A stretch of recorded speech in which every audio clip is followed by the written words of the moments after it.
Jadi anak-anak tuh tetap harus Hmm. dikasih lemak. Jadi kadang ibu-ibu yang masih punya anak kecil, Mhm. bayi, balita, batita tuh mereka ngasih kaldu ayam atau kaldu sapi. Hmm. Tergantung mereka maunya kaldu apa gitu. Oh, lemak itu ya. Lemak tuh tetap Kalau saya perlu. kalau sama istri tuh kalau ada sate, lemaknya jangan dimakan gitu ya. Kan Kalau udah kalau umur udah kayaknya perlu dewasa dibatasi. lah gitu ya, lah dewasa ya. Dari Yayasan Suluh Madani, kebetulan juga saya sebagai pembinanya. Ini Yayasan Suluh Madani ini membina panti-panti asuhan yang amanah ya. Kita di amanah dalam arti memang pantinya itu ada, anaknya itu ada, mereka juga mengurus anaknya dengan baik ya. Namun memang tadi masih kekurangan. Dan kita lihat itu betul itu ada yang memberikan ini Mbak bayi. Jadi bukan di film ini, bayi dalam kardus itu betul. Jadi tiba-tiba paginya ada bayi Di dalam depan kardus itu. itu ya.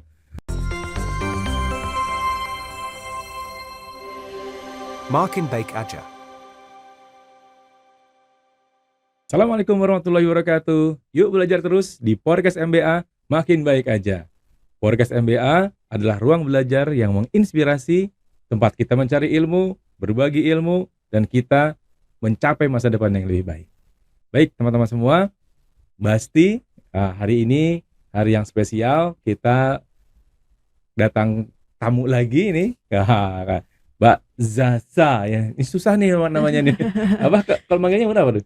Sasa. Mbak Sasa aja ya, Sasa. walaupun tulisannya kan Z. Ya, pakai Z lebih susah. Mbak Sasa ya teman-teman. Mbak Sasa ini adalah ahli gizi, gitu ya. Ahli gizi, dan kebetulan nih kita kan saat ini tuh sedang rame nih masalah stunting ya. Oh ya, itu program berkepanjangannya Kemenkes. Betul. Nah, kita juga kan yang punya Mbak Asti yang masih punya anak kecil, ini kan di MBA juga masih pada bayi ya, anak-anaknya masih kecil-kecil nih.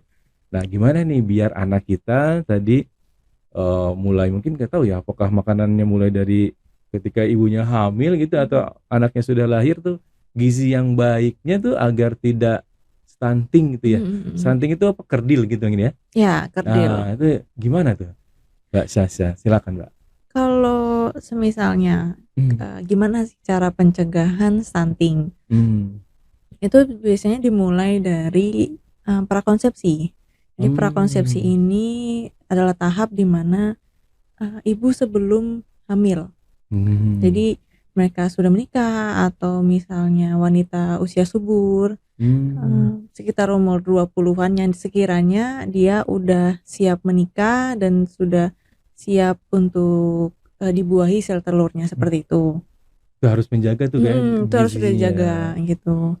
Kadang beberapa teman-teman yang mungkin mereka belum nikah, mereka masih mempersiapkan tuh, ada yang udah minum susu ibu hamil gitu kadang. Oh, gitu nggak apa-apa tuh itu ya? Nggak apa-apa sebenarnya. Waduh. Tapi sekarang ada juga susu prakonsepsi, itu juga ada. Oh, itu dilihat pasarnya online ya, mau bikin lah susu prakonsepsi. Sebetulnya dalamnya tuh apa aja tuh? Kenapa yang dimasukkan kandungan si susunya itu ya, sehingga bisa menjadi prakonsepsi itu? Biasanya yang paling susah itu ada namanya mikronutrien. Mikro kan artinya kecil. Dia sebagian kecil yang dibutuhkan oleh tubuh. Nah, paling penting itu ketika untuk mencegah stunting itu asam folat. Asam folat. Wah, apa tuh?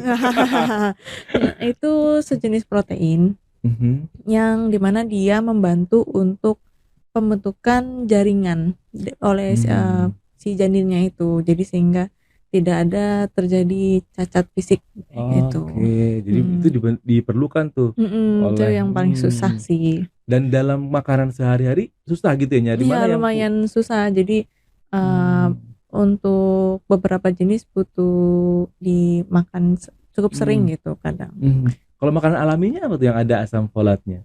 Dari sayur-sayuran bisa. Cuma biasanya nggak apa-apa makan normal aja. Tapi semisal mau dibutuhkan di atas biasanya gitu yang dikonsumsi, bisa konsumsi suplemen. Nah, dari susu itu bisa. Susunya itu ada asam folatnya. Gitu. Kalau yang omega 3 itu juga sama juga? omega 3, omega 6 itu untuk pematangan otak.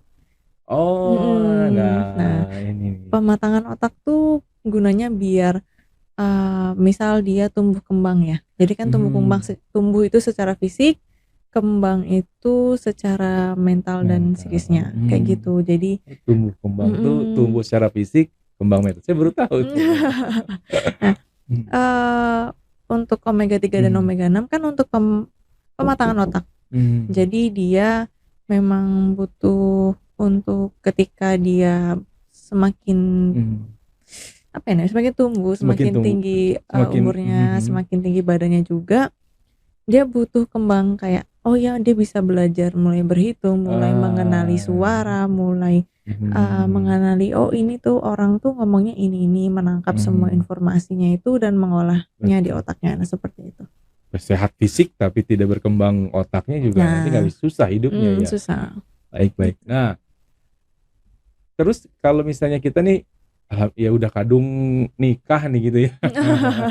Udah kadung nikah nih, anaknya udah lahir juga itu. Jadi ada nggak misalnya agar anak kita tumbuh kembangnya baik itu yang harus dijaga? Dulu saya ingat tuh sampai sekarang tuh saya kalau makan ati ya, itu tuh males banget kan dari kecil tuh ibu tuh ati. Nah, gerus gitu. Betul, gerus itu mitos atau enggak gitu. Terus juga kalau yang benernya gimana sih gitu?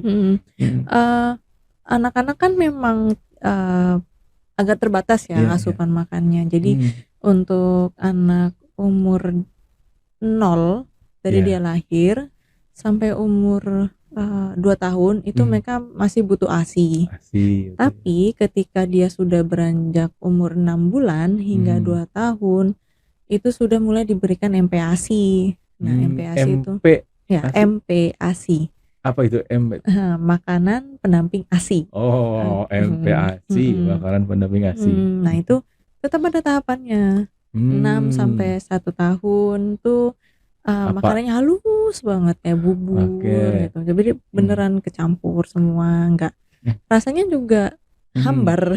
Iya, nggak usah pakai micin ya. Nah, itu dia. Tapi isinya apa harus daging, harus apa enggak ini? Tetap harus semua. Jadi sayur terus habis itu protein juga pasti karena protein buat pembentukan otot juga, jaringan-jaringan.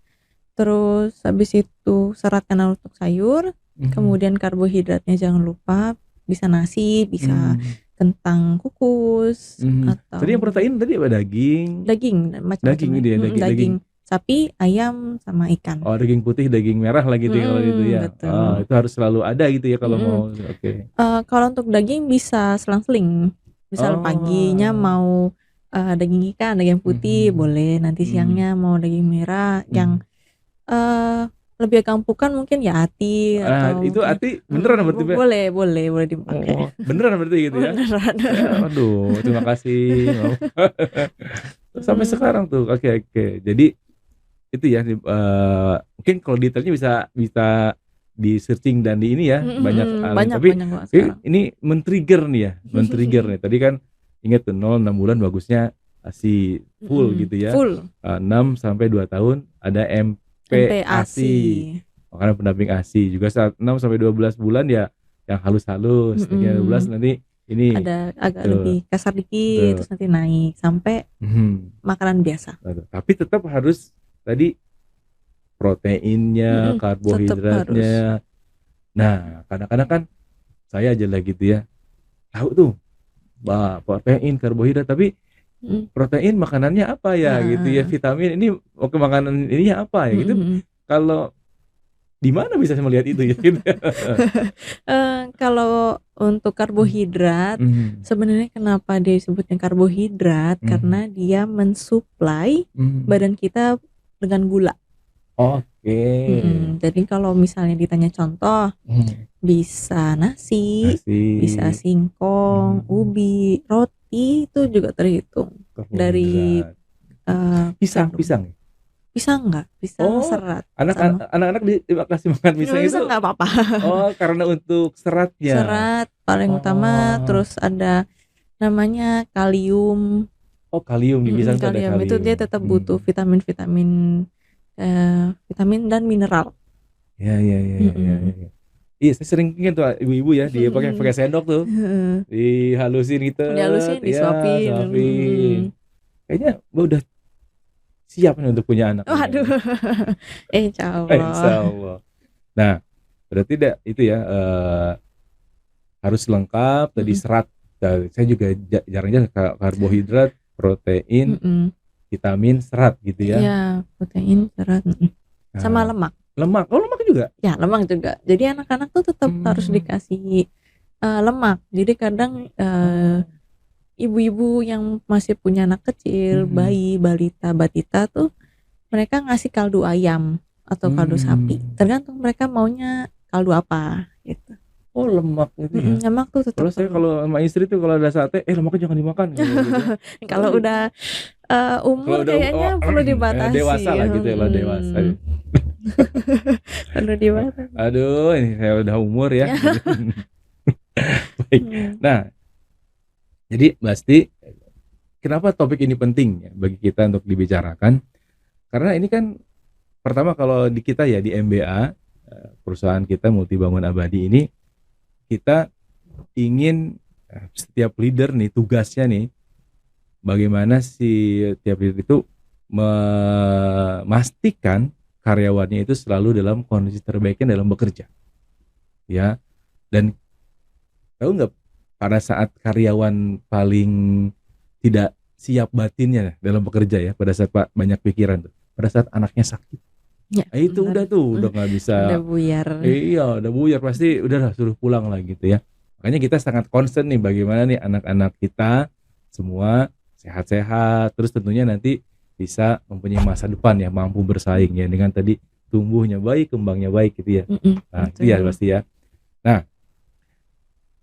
kalau sudah beranjak tadi dari 2 tahun ke sana, itu ada khusus nggak kayak menu khusus nih bagi anak yang batita gitu ya, batita itu bayi 3 tahun. Gitu. Kalau batita sendiri sebenarnya karena dia baru pengenalan makanan biasa, jadi makanan yang kita makan kayaknya lebih ke jumlah. Jadi dia tidak sebanyak anak-anak SMP atau mungkin sudah SD, itu mereka tidak sebanyak itu. Jenisnya sudah mulai mirip-mirip ya, cuman jenisnya sudah volumenya masih kecil. Volumenya masih kecil. Walaupun sering saya lihat tuh ya, kalau balita-balita itu kan batita ya terutama ya, itu kan kayak masih ada susunya tuh, mau apa gitu ya. Itu karena kebutuhan apa tuh yang? Terutama sih kalsium, cuma karena sekarang banyak di di enhance dengan zat gizi lain kayak seperti tadi omega 3, omega 6 itu dia juga dimasukin, terus mineral-mineral yang sekiranya dia cukup susah. Nah, itu biasanya kalau terutamanya memang kalsium buat pertumbuhan si tulangnya itu. Jadi biar dia nggak gampang fraktur, patah tulang atau retak. Nanti terutama yang cewek-cewek ketika mereka nanti sudah beranjak akil balik, sudah mengalami menstruasi, nanti perlahan tuh malah struktur tulangnya makin kembang kropos karena darah itu di batnya tuh di sumsum tulang belakang. Tuh pantasan banyak yang osteoporosis di wanita karena itu ya, pas menstruasi itu darahnya dibuat dari sumsum tulang belakang, kalsiumnya kepake gitu ya. Makanya disarankan banyak mengonsumsi kalsium dalam bentuk susu pun sebenarnya itu juga sudah cukup. Nah tuh biar nggak fraktur ya, biar nggak mudah patah hati, patah tulang. Baik. Nah, ini mitos atau benar gitu ya, bahwa tadi kalau ingin pintar harus banyak makan daging gitu ya. Kalau ingin pintar harus banyak makan daging. Wah.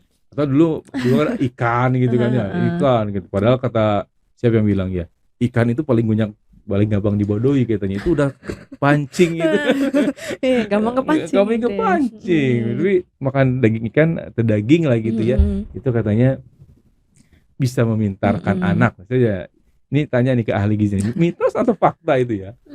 Kalau bikin pintar itu kayaknya masih perlu diperdebatkan ya. Jadi kalau proteinnya sendiri memang sebenarnya untuk pembentukan jaringan tubuh. Jadi kayak misal ketika kita luka atau misalnya kita olahraga, kita udah kepake semua gulanya, kepake semua lemaknya, yang jadi cadangan tuh proteinnya gitu.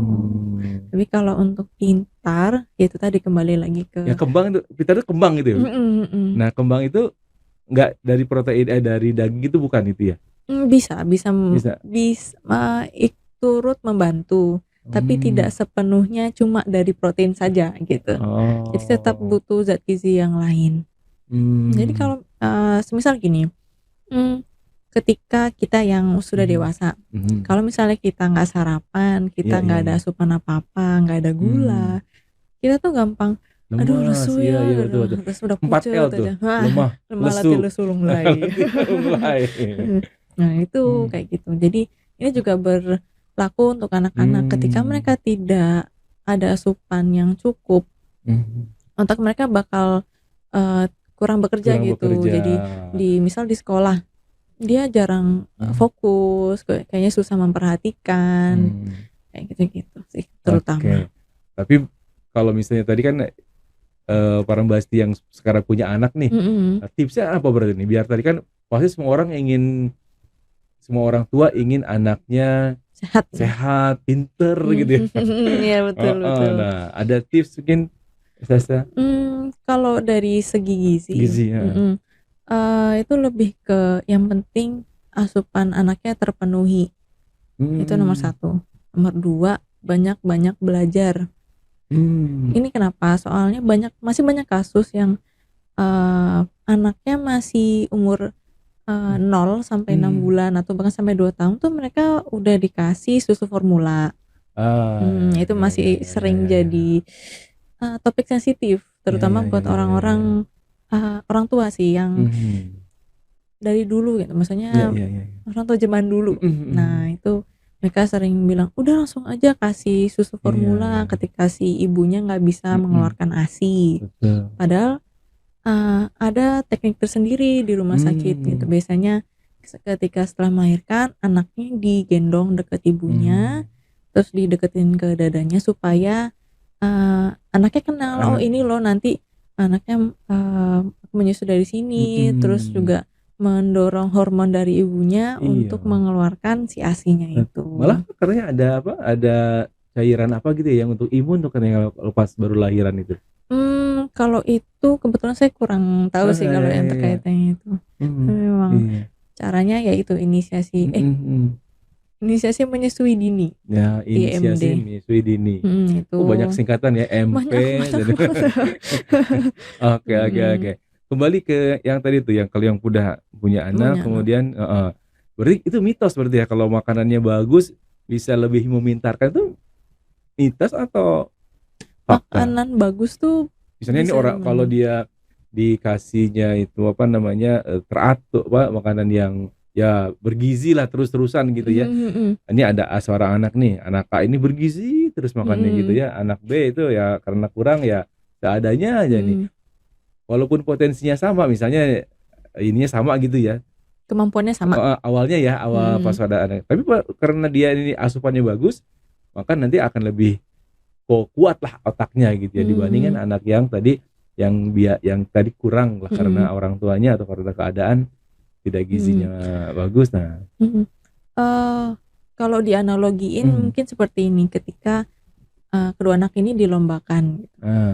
Mereka disuruh lari, awalnya mereka punya kompetensi yang sama, kemudian tahun yang sama gitu ya. Tapi anak yang misal si A itu dapat support orang tua, didukung, ayo gitu, terus di teman-temannya mendukung semua kayak gitu. Tapi si B tuh malah nggak dapat dukungan gitu. Nah itu pasti bakal pengaruh sama dia cepet nyampainya ke finish, enggak sih? Nah mungkin seperti itu analoginya. Jadi ketika anaknya diberikan asupan makanan yang sekiranya dia mencukupi gitu. Ya, Setidaknya batas minumnya itu mencukupi. Itu insya Allah bakal tumbuh kembangnya akan terjamin. Lebih bagus lah yang ini. Lebih bagus gitu. Dan kalau lebih juga nggak bagus juga sebetulnya. Nah itu dia. Nah kan betul, karena kan kalau kita nih dari iklan, misalnya gitu kan ya, iklan susu tuh yang omega itu, ini kalau anak lebih cerdas katanya kan selalu gitu ini, anak yang yang minum susu ini lebih cerdas daripada anak yang enggak kan gitu iklannya tuh. Iya, itu berarti nggak gitu-gitu amat gitu kayaknya ya. nggak gitu-gitu amat gitu, tapi memang semua anak adalah punya gitu ya ini ya. Kesempatan yang sama untuk mencapai tahap itu, untuk menjadi lebih pintar, untuk mengerti semua itu. Tapi memang itu kembali ke anaknya sendiri. Misal biasanya umur balita itu udah kelihatan mereka pintarnya di berhitung, mereka pintarnya di gambar gitu. Atau yang lain-lain itu misalnya udah kelihatan, cuma biasanya itu tergantung pola asuhnya juga. Betul. Dan kita pun ya ini yang sudah dewasa, jangan tua ya, dewasa. Kan tetap juga ya harus mengikuti tadi makanan bergizi itu ya, harus tetap. Karena kalau enggak juga gampang sakit, gampang apa gitu ya. Contohnya gini, misal saya di kantor banyak kerjaan, tiba-tiba terus habis itu udah ditambah stres, kemudian jarang makan, udah itu pasti yang pertama kali ngomel itu lambungnya. Tuh ngomel, lambung bisa ngomel tuh pasti kayak gitu. Terus langsung nut ya gitu udah ya. Itu udah kayak antara cuma rebahan aja atau ya udah ditahan aja gitu. Aja harus minum obat ya. Nah itu dia. Paling gitu sih. Maksudnya emang tetap semua orang tuh butuh asupan yang sama. Tetap butuh asupan makanan, tapi dengan kadar yang berbeda. Jadi memang dari Kementerian Kesehatan juga sudah mengeluarkan kebutuhan orang. Misal kita yang dewasa itu biasanya sekitar 2.100 atau 2.200 kilokalori itu perharinya. Butuh segitu. Tuh. Kembali ke anak yang tadi itu, saya pernah baca nih, Mbak. Itu yang setiap tahun itu orang itu butuh sekian daging, kilogram per daging. kapita. Betul, per kapita. Itu memang begitu atau kan malah ada statistiknya nih. Yang negara ini nih makan minum susunya sekian, dagingnya sekian. Itu malah jadi selain memperlihatkan kemakmuran mungkin ya. Itu betul. juga jadi ini nih orang-orangnya jadi makanya pinter-pinter karena asup dagingnya nih berapa gitu sekian puluh kilogram per tahun. Ini kita cuman pas hajatan doang nih makan daging. Gimana tuh Mbak? Itu memang ada datanya. Kebetulan waktu itu saya juga sempat melihat pada saat saya melakukan penelitian untuk sarjana, memang ada. Jadi per negara itu kebetulan yang saya lihat memang data global. Jadi dia untuk per jenis makanan, misal untuk daging merah seperti daging sapi, kemudian yang putih hanya ikan, itu dia ada ada apa ya namanya, kayak dia rata-ratanya sekian, terus orang tuh mengonsumsinya di batas sekian, tapi ada juga nih data yang ini di luar gitu, atau namanya outlier. Jadi dia benar-benar di luar, kayak entah bisa lebih, entah bisa kurang gitu. Jadi tergantung tergantung per negaranya. Ya. Dan itu berkorelasi dengan kemampuan si rakyatnya tadi jadi lebih kuat, lebih pintar juga bisa jadi ya. Bisa jadi sama bentuk tubuh juga. Bentuk tubuh ya. Dan nggak stunting tadi. Itu dia. Baik, Mbak Asti, kalau kita lihat ya, ini juga mungkin yang lain yang baru melihat kita, baru ikut podcast kita. Kalau kita lihat kan tadi di awal itu bagaimana ternyata makanan itu penting, dan ya kita sebisa mungkin kalau ingin tumbuh kembangnya bagus ya harus diusahakan ya. Harus punya ilmunya juga, dan terus tentunya harus punya uangnya juga gitu kan. Itu dikutipkan saja. Ya, saya berhenti beli makanan diet karena mahal nih makanan diet itu ya. Jadi kembali lagi ke mie ayam ya. Jadi begitu. Nah, ini saya ingin ada pesan sponsor ini teman-teman ya. Ini dari Yayasan Suluh Madani. Kebetulan juga saya sebagai pembinanya.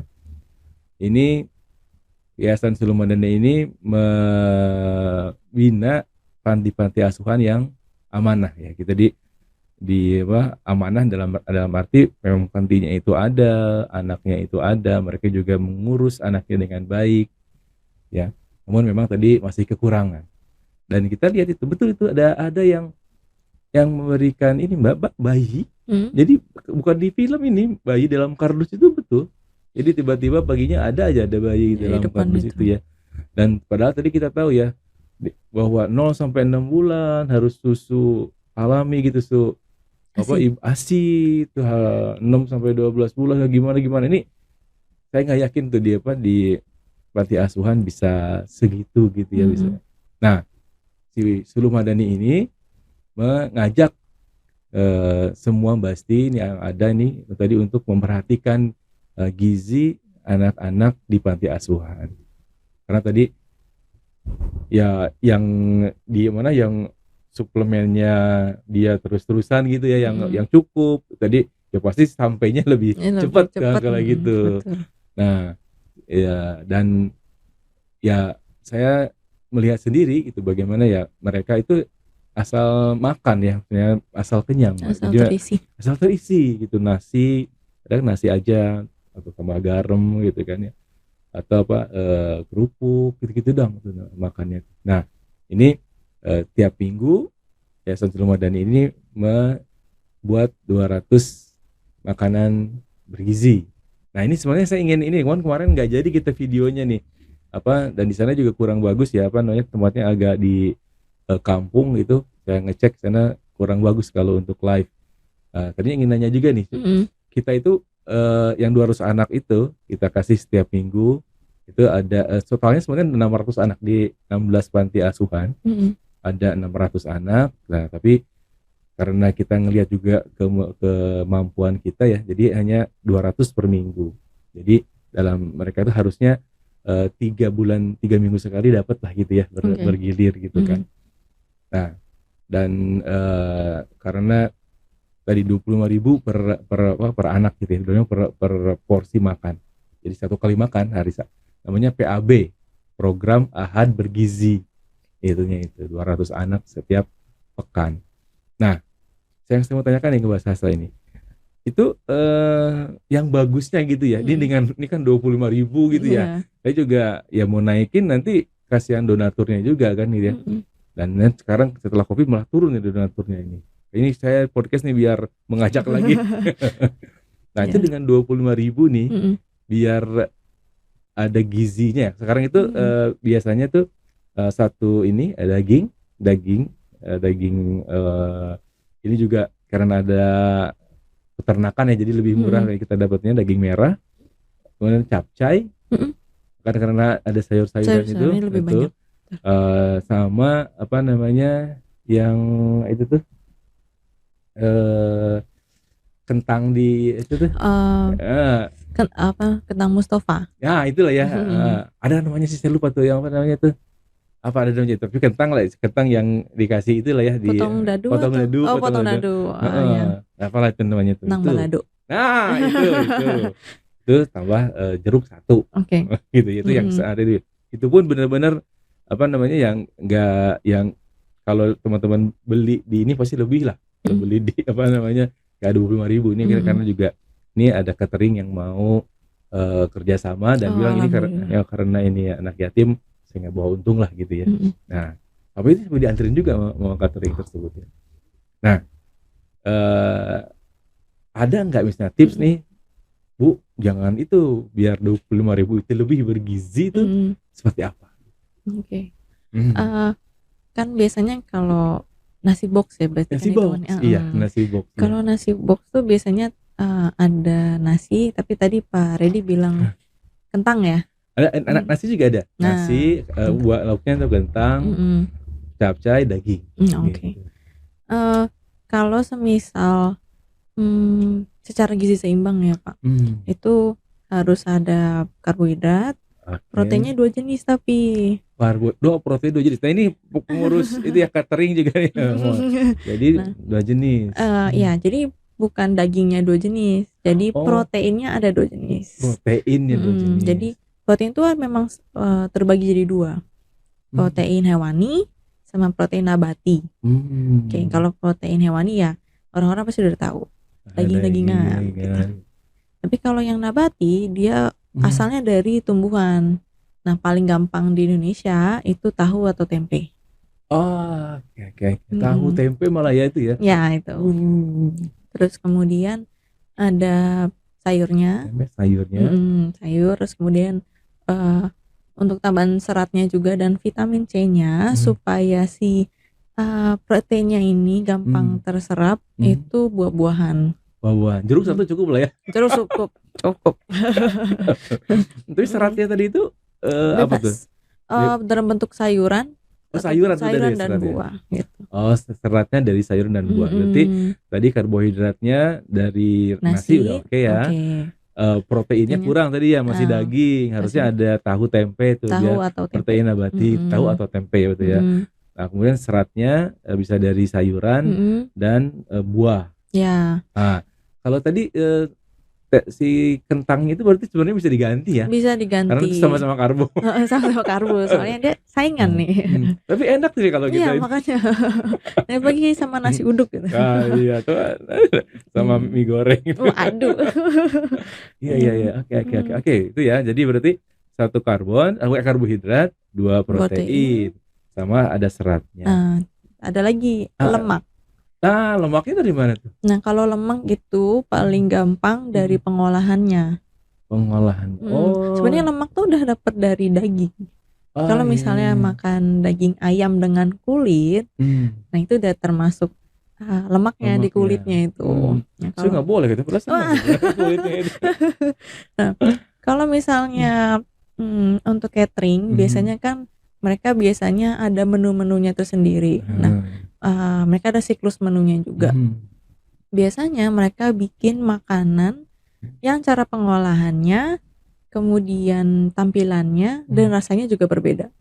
Oke.